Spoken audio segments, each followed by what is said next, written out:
Hey everyone, welcome to Valor. Today I'll show you how to download and install Microsoft Excel. Alright, let's go to Google, type Excel, click and scroll down.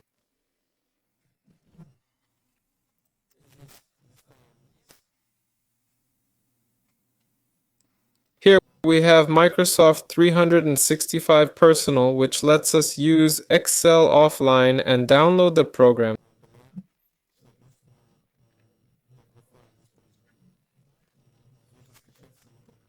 There's also a free browser version you can use online. Okay, you can also check the Microsoft Store. Just type Excel in the search bar, then select Excel. There. You can also install it through Microsoft 365. This was Valor. See you later.